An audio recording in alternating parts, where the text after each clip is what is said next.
Christmas దినాలలో మనం సాధ్యమైనంత వరకు ప్రపంచమంతా కూడా క్రీస్తు జననమును గురించి ప్రకటిస్తున్నారు. కానీ మరి మనం చదువుకున్న లేఖన భాగంలో మరి ఈరోజు ప్రత్యేకంగా స్త్రీల కార్యక్రమమే. కానీ ఈ కార్యక్రమంలో దేవుడు వాక్యాన్ని అందించే భాగ్యాన్ని నాకు ఇచ్చాడు. మరి ఇద్దరు స్త్రీలు, ఒక వృద్ధురాలు, ఒక యవనస్తురాలు. వృద్ధురాలు మరి వృద్ధాప్యంలో గర్భం ధరించినది దేవుని దూత మాట ద్వారా. అలాగే యవనస్తురాలు పరిశుద్ధాత్మ ద్వారా మరి దేవుని కృపను పొందుకొని పరిశుద్ధుడైన దేవునికి గర్భం ధరించింది. ధరించిన తర్వాత మరి అక్కడ ఆ దేశంలో ఆ రాజు వేసిన ఆజ్ఞ 2 సంవత్సరాల లోపు పిల్లలందరూ కూడా చంపేయండి అనే ఆజ్ఞ వచ్చినప్పుడు ఈ మరియమ్మకు దేవుని దూత వచ్చి, నీవు ఒక ఊరికి వెళ్ళి, అది ఏ ఊరు అనంటే జకరియా ఎలిజబెతుల యొక్క ఊరికి వెళ్ళి, త్వరగా వెళ్ళి జకరియా ఇంటిలో ప్రవేశించి, ఆ మరియా దేవుని దూత మాట విని మరొక ఊరికి వెళ్ళింది. అక్కడి నుంచి బయలుదేరి అప్పుడు అక్కడ మరి ఎలిజబెత్ ఇంట్లో ప్రవేశించగానే ఎలిజబెత్ మరియమ్మ మా ఇంటికి వస్తుందని అనుకోలేదు. మరియమ్మ నేను ఆ ఇంటికి పోతానని అనుకోలేదు. కానీ ఇక్కడ దేవుని అద్భుతమైన కార్యం, ఆశ్చర్యకార్యం, పెద్దల దగ్గరికి వెళ్ళటము అది ఆశీర్వాదం. కాబట్టి ఈ యవనస్తురాలైన మరియమ్మ ఎలిజబెత్ ఇంటికి వెళ్ళటం, పెద్దల దగ్గరికి వెళ్ళటం అది ఆనందదాయకం. వెళ్ళిన వెంటనే ఆమె ఏం చేసిందంటే అక్కడ వందనం చెప్పింది. అక్కడ ఎలిజబెత్ అమ్మ గారికి ఎప్పుడైతే ఎలిజబెత్ అమ్మకు వందనం చెప్పిందో మరి ఆ వందన వచనం వినగానే ఎలిజబెత్ అమ్మ కంటే ముందుగా ఆమె గర్భంలో ఉండి శిశువు గంతులు వేసినాడంట. ఇది ఎంత ఆశ్చర్యమో! ఇది ఆశ్చర్యమే. అందుకే ప్రవచనము ఇక్కడ కూడా నెరవేరింది. ఆశ్చర్యకరుడు ఆయన. ఈమె గర్భంలో ఉన్న శిశువు ఈమె గర్భం మరియమ్మ గర్భంతో ఉన్న ఆమె ఆ ప్రభు పరిశుద్ధాత్మ ద్వారా శక్తిని పొందుకొని గర్భం ధరించి మరియమ్మకు వందనాలు తెలియజేస్తే, మా ఎలిజబెత్కు వందనాలు తెలియజేస్తే, ఆ ఎలిజబెత్ గర్భంలో ఉండే శిశువు గంతులు వేసినాడంట. ఇది ఎంత ఆశ్చర్యం! కాబట్టి పరిశుద్ధాత్మతో నిండుకొనై ఎప్పుడైతే గర్భంలో ఉండే శిశువు గంతులు వేశాడో, ఈమె ఎలిజబెత్ అమ్మ కూడా గర్భం ధరించిన ఆమె పరిశుద్ధాత్మ శక్తిని పొందుకొని బిగ్గరగా ఇలాగు దీవించిందంట. ఎవరిని అంటే మరియమ్మను. నీవు స్త్రీలలో ఆశీర్వదించబడిన దానవు, నీ గర్భఫలము ఆశీర్వదించబడును. ఆ మధ్యలో మనం మెర్రీ క్రిస్మస్ కార్యక్రమం జరిపినప్పుడు సహోదరి సువిశేషమ్మ గారితో మాట్లాడుతుంటే ఆ సహోదరి చెప్తా ఉంది, అయ్యా మేము 5 మంది బిడ్డలను అనాథలను పెంచుకుంటున్నాం. మరి ఈ విధంగా సేవా కార్యక్రమంలో మా పిల్లలతో సమానంగా మేము వారిని పెంచి పెద్ద చేశాం. ఎంత మంచి మాట! మరి ఆ రోజు ఎలిజబెత్ మరియమ్మను చూడలేదు, కానీ ఈరోజు అలాగూ దేవుని యొక్క మహిమను పొందుకొని దేవుని కార్యాన్ని నెరవేరుస్తున్న బిడ్డలు ఇంకా ఉన్నారు. కాబట్టి ఈ విధంగా ఆశీర్వదించబడుతుంది. ఈ విధంగా వారి కుటుంబం కూడా దీవించబడుతుంది. కాబట్టి స్త్రీలలో నీవు ఆశీర్వదించబడిన దానవు. ఈ ఉదయకాలం స్త్రీలు ఆశీర్వదించబడాలంటే ఒకరినొకరిని ప్రేమించుకుంటూ, ఒకరినొకరును మరి హెచ్చరించుకుంటూ, ఒకరికి ఒకరికి బుద్ధి చెప్పుకుంటూ సాగిపోతుంటే వారి జీవితాలు ఆశీర్వదించబడతాయి.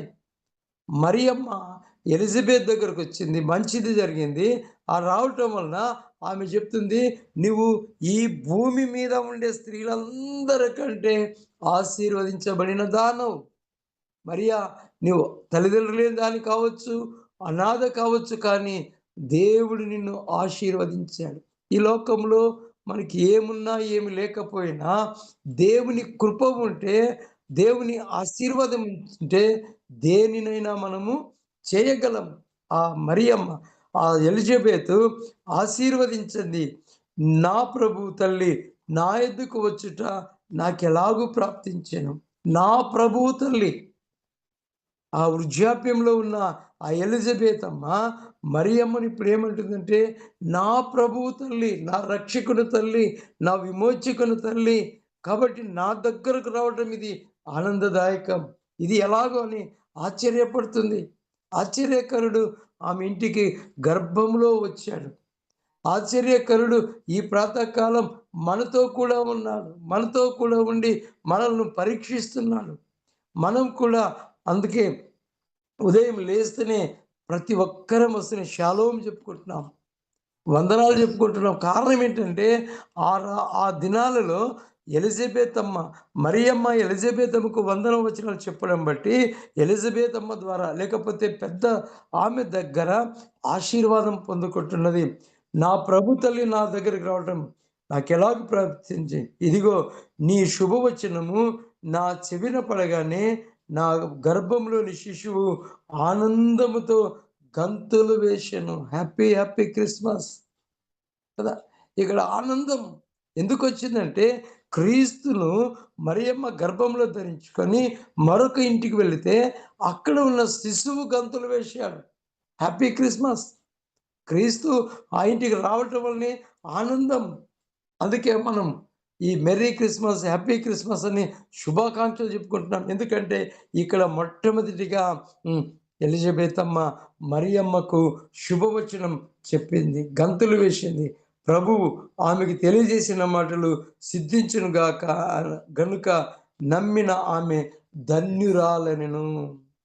నమ్మిన ఆమె ఆ మరియమ్మని ఏం చెప్పేసిందంటే, మరలా నీవు ధన్యురాలు. ఈ ప్రాతకాలం మన జూమ్ కుటుంబంలో ఉన్న స్త్రీలు కూడా ధన్యురాళ్ళు. ఎందుకు అనంటే ప్రతినిత్యము వారి కుటుంబాల కొరకు, వారి పిల్లల కొరకు, వారి ఉద్యోగాల కొరకు, వారి ప్రమోషన్స్ కొరకు, మన అడహా కమిటీ కొరకు ప్రార్థనలు చేస్తున్నారు కాబట్టి వీరు కూడా ధన్యులే. స్వార్థలో కూడా వెళుతూ ఉన్నారు. సేవలో కూడా వెళ్తున్నారు. సేవకులను ప్రేమిస్తున్నారు కనుక వీరు కూడా ధన్యురాలే. క్రిస్మస్ దినాల్లో మన ఎంబీ సంఘాలలో ఉండే స్త్రీలందరూ కూడా ఆశీర్వదించబడిన వారే.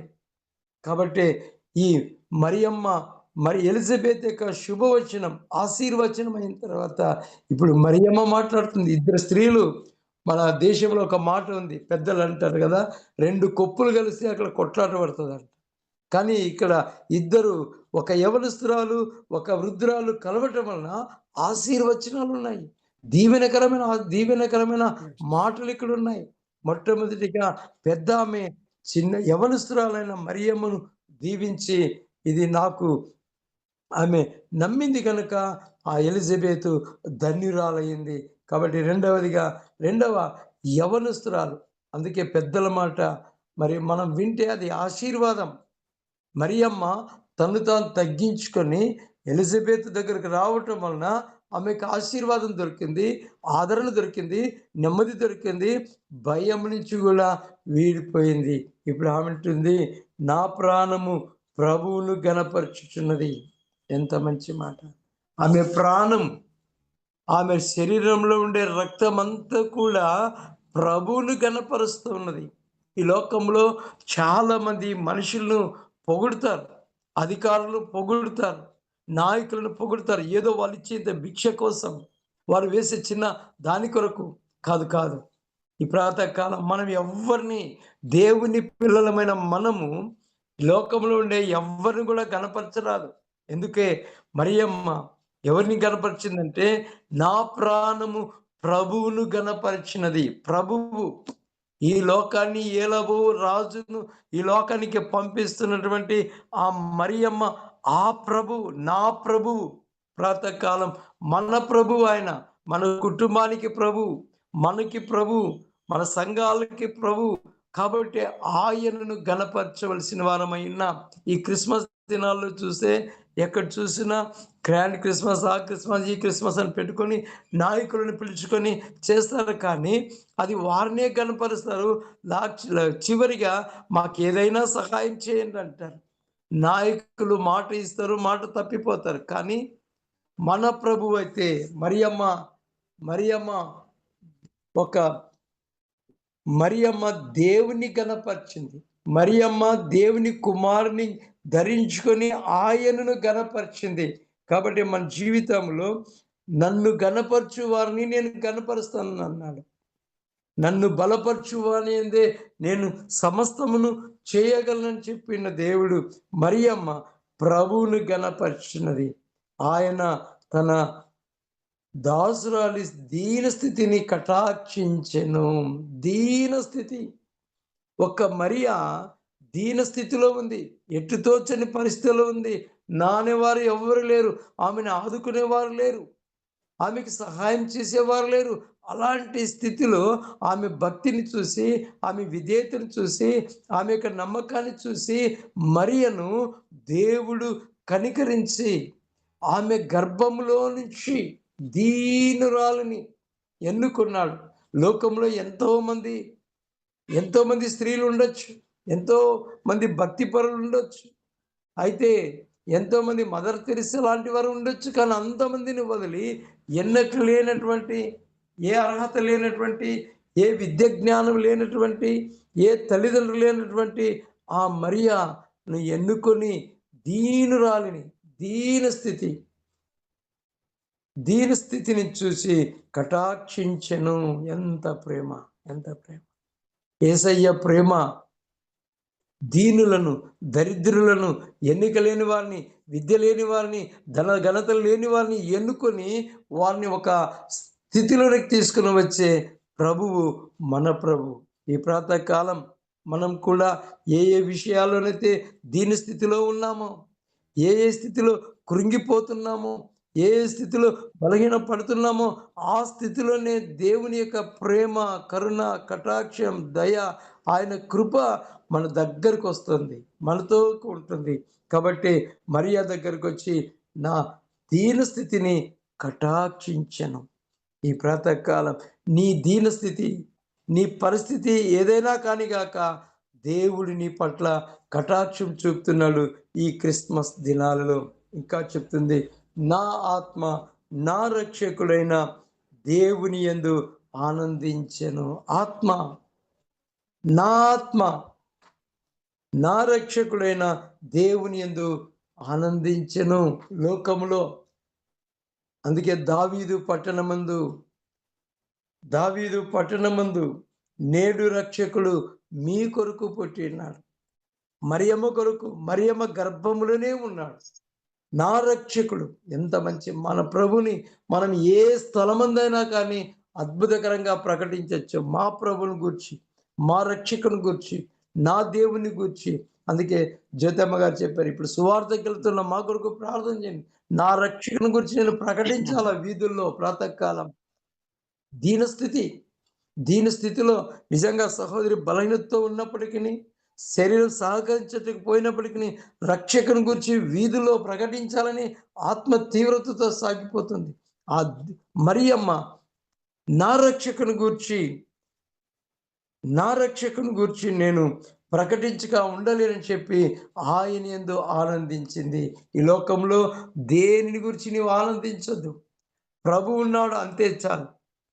ఘనతలు ఇవన్నీ మధ్యలో వస్తాయి, మధ్యలోనే వెళ్ళిపోతాయి. పిల్లలు పుడతారు, మధ్యలోనే విడిచి వెళ్ళిపోతారు. కానీ ప్రభువు అయితే మనతో సదాకాలం ఉండే దేవుడు, తరతరములు ఉండే దేవుడు. కనుక నా ఆత్మ నా రక్షకుడైన ఈ క్రిస్మస్ దినాలలో రక్షకుని ధరించుకొని నిజమైన క్రిస్మస్ చేస్తూ ఆనందిస్తూ సాగిపోవలసిన వారమైనా సర్వశక్తిమంతుడు నాకు గొప్ప కార్యములు చేసెను. సర్వశక్తిమంతుడు, సృష్టికర్త అయిన దేవుడే సర్వశక్తిమంతుడు. లోకములో ఎవ్వరికీ లేదు అంత శక్తి. భూమి మీద ఎంతో మంది దేవుళ్ళు, దేవతలు, బాబాలు అనబడిన వారు ఉండొచ్చు. కానీ వారికి ఏ శక్తి లేదు. దేవుని శక్తి మీద ఆ శక్తులన్నీ కూడా నశించిపోతాయి. ఆ శక్తులన్నీ ఒక దినము కృషించిపోతాయి. ఈరోజు మనం ఎంత తగ్గించుకుంటామో, ఈరోజు మనం ఎంత నలిగిపోతామో అంతగా ఆశీర్వదించబడతాం ప్రభువును ధరించుకున్న తర్వాత. కనుక సర్వశక్తిమంతుడు నాకు గొప్ప కార్యములు చేశాను. భూమి మీద కొన్ని కార్యాలు చేసినే దేవుడు నాకు అది చేసినాడు, ఇది చేసినాడు అన్నీ చెప్పుకుంటారు. అవి కాదు కార్యాలు. నీవు రక్షకుని గురించి ఎంతగా చెప్పావు, నీవు రక్షకుని గురించి ఎంతగా ప్రకటించావు, రక్షకుని ధరించుకొని రక్షణ కార్యములు ఎన్ని చేశావు అనేది ముఖ్యం.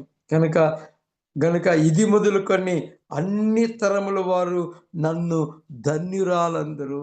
నిజంగా దీన స్థితిలో ఉన్న ఆ మరియని ఎన్నుకొని ఆమె గర్భంలో ప్రభువులను బట్టి ప్రభువును ఆమెను ఘనపరిచింది కాబట్టి మరియమ్మను మరి ఎంతోమంది ఆరాధిస్తూ ఉన్నారు. ఎంతోమంది ఆమెను స్తుతిస్తున్నారు, ఆమెను ఘనపరుస్తున్నారు. కారణం ప్రభువును బట్టే. కాబట్టి ప్రభువు ఉన్నాడంటే మనం ఏ స్థితిలోనైనా సరే మరి ఆశీర్వదిస్తాడు. కనుక ఈ ప్రాతకాల సమయంలో ఆయనకు భయపడే వారి మీద ఆయన కనికరము తరతరములు ఉండును. మనం లోకంలో ఎవ్వరికి భయపడనవసరం లేదు. ఆయనకు భయపడు వారి మీద దేవుని చూస్తున్నాడు. ఏ స్థలమందున్నా, ఏ ప్రాంతంలో ఉన్నా, నీవు ఒంటరిగా ఉన్నా, 10 మందిలో ఉన్నా, దేవుని భయం నీలో ఉంటే, దేవుని యొక్క శక్తి నీలో ఉంటే, దేవుడు నీతో ఉంటే ఏ భయము నీ దగ్గరికి రాదు. కానీ ఆయనకు భయపడి ఆయనకు భయపడి ఆయనది విశ్వాసం ఉంచి సాగిపోతుంటే నీ జీవితంలో నీవు గొప్ప కార్యాలను చూస్తావు. ఆయన కనికరం నీకు తోడుగా ఉంటుంది. నీవు చేసిన ఆ కార్యాన్ని బట్టి నీ పిల్లలకు కూడా ఆ ఆశీర్వాదము వస్తుంది. కనుక ఆయన తన బాహువుతో పరాక్రమం చూపెను, వారి హృదయము ఆలోచన విషయమై గర్విష్ఠులను చెదరగొట్టెను. దేవునికి స్తోత్రం. గర్విష్ఠులు చాలామంది మనం అనుకుంటున్నప్పుడు మన ఎంబీ కాన్ఫరెన్స్లో నేను జీసి అంటారు. కానీ ఇలాంటి గర్విష్ఠులందరినీ ఏం చేశాడంట, దేవుడు చెదరగొట్టి తనకు భయపడే వారికి అధికారాన్ని ఇచ్చే దేవుడు. తనకు భయపడే వారిని ఉన్నతమైన స్థాయిలో ఉంచే దేవుడు. మనకుండగా మనము దేనికి భయపడకూడదు. కాబట్టి మరియా దేవునికి భయపడింది, తరతరములకు ఆశీర్వాదం తీసుకొచ్చింది. ఆయన పరాక్రమం ఆమెకు చూపించాడు. సింహాసనం నుండి బలవంతులను పడద్రోసి దీనులను ఎక్కించును. ఎంత మంచి మాట. ఈరోజు ధనముతోనో, విద్యతోనో, జాదుగారితోనో, దేనితోనో పీఠాలు ఎక్కొచ్చు. కానీ దేవుని వాక్యము సత్యం. దేవుడు మాట ఇచ్చినంటే, దేవుడు వాగ్దానం చేసినాడంటే దానిని ఎప్పుడైనా నెరవేరుస్తాడు. కాబట్టి సింహాసనం నుండి బలవంతులను పడద్రోసి, ఎంతటి గర్విష్ఠులైనా, ఎంత అహంకారంతో ఉన్నా నాదే చెల్లుతుంది అనుకునే వారి సింహాసనాలను పడద్రోసేది ఎవరంటే మనుషులు కాదు, దేవుడే. ఈరోజు సువార్తకు ఎన్ని ఆటంకాలు కల్పించినా, ఎన్ని ఇబ్బందులు పెట్టినా, ఇలాంటి గర్విష్ఠులను, ఇలాంటి అహంకారులను దేవుడు ఒకరోజు మొత్తి ఆ పడిన స్థితిలో నుంచే వారు కూడా దేవుని స్తుతించేలాగన చేస్తాడు. కాబట్టి దీనులను ఎక్కించును. దీనులను, ఎన్నిక లేని వారిని, ఏ జ్ఞానము లేని వారిని, ఏ ధనఘనతలు లేని వారిని, ఏ చట్టాలు తెలియని వారిని సింహాసనం మీద కూర్చుండబెట్టి వారికి దేవుడు తోడై ఉండి చక్కగా ఆశీర్వాదకరంగా తన పని తను చేయించుకుంటాడు. ఆకలి కొనిన వారిని మంచి పదార్థములతో సంతృప్తి పరిచి ధనవంతులను వట్టి చేతులతో పంపివేయను. ఈ ఉదయకాలం ఇద్దరు స్త్రీలు మాట్లాడుతున్న మాటల్లో రెండవ స్త్రీ మాట్లాడుతున్నది యవనస్తురాలైన మరియ మాట్లాడుతున్న మాట, ఆకలి కొనిన వారికి మంచి పదార్థములు, పచ్చడి మెతుకులు తినేవారికి దేవుడంట ఆయన మంచి ఆహారాన్ని, శ్రేష్టమైన ఆహారాన్ని, మంచి గోధుమ పంటితో నిన్ను తృప్తిపరిచే దేవుడు. కనుక ఈ ప్రాతకాలం మనం ఆ యొక్క రక్షకుడి యొక్క జన్మదినాన్ని చేసుకుంటున్న మనం మంచి పదార్థములతో, శ్రేష్టమైన పదార్థములతో మరి సంతృప్తిగా ఉంచి మన దగ్గర ఉన్న ధనవంతులు వట్టి చేతులతో వెళ్ళిపోతారు. మేము కొన్నిసార్లు కొన్ని కార్యక్రమాలకు వెళ్తే భోజనం అయిన తర్వాత ధనవంతులు కూడా వస్తారు. భోజనం ముందు అంటే అయిపోయింది అంటారు. అరే అయిపోయినా మేము వస్తున్నాం కదంటే అయిపోయింది. ఫినిష్. అక్కడ అసామాన్యమైన వ్యక్తులందరూ తిన్నారు. ధనవంతులేమో ఉపవాసం తిరిగి వెళ్ళిపోయారు. ఇది మనం నానుడిగా చూసుకుంటున్న మాట. కాబట్టి అబ్రహాము అతని సంతానమును యుగాంతం వరకు తన కనికరము మాకు జ్ఞాపకం చేసుకుందుననుకొని పితరులతో సెలవిచ్చినట్లు ఆయన తన సేవకులైన ఇశ్రాయేలునకు సహాయం చేసెను. అబ్రహాం అబ్రహాం ఇశ్రాయేల్ ఆ ఇశ్రాయేలుకు దేవుడే సహాయం చేశాడు. అంతటా మరియా ఇవన్నీ ముగించుకున్న తర్వాత ఇంచుమించు ఆ పెద్దామె దగ్గర లేకపోతే ఎలిజబెత్ దగ్గర గర్భం ధరించిన ఎలిజబెత్ అమ్మ దగ్గర 3 నెలలు కదా ఆమె దగ్గర ఉండి పిమ్మట తన ఇంటికి తిరిగి వెళ్ళను. ఈ కార్యక్రమం ముగించుకున్న తర్వాత మనం కూడా ఎవరింటికి వారము వెళ్ళిపోతాం. కాబట్టి ప్రాతకాలం ఈ 2 ఆశీర్వాద వచనాలు ఈ క్రిస్మస్ దినాలలో ఎలిజబెతు గర్భంలో ఉండే శిశువును గణపరిచింది. మరియమ్మ అయితే గర్భంలో ఉండే శిశువుని గణపరిచి తన దీనస్థితిని చెప్పి తను తాను తగ్గించుకొని మరి తన గర్భంలో ఉండే శిశువుని హెచ్చించి ఆశీర్వదించబడినట్లు మన జీవితంలో మనం కూడా మన ప్రభువును మన రక్షకుడును ఈ క్రిస్మస్కు కారకుడైన లోక రక్షకుని ధరించుకొని ఆయనను గణపరుస్తూ ఆయనను స్తుతిస్తూ ఆయన నామాన్ని ప్రకటిస్తూ ముందుకు సాగిపోవడానికి పరిశుద్ధాత్మ దేవుడు మనకు సహాయము చేయునుగాక.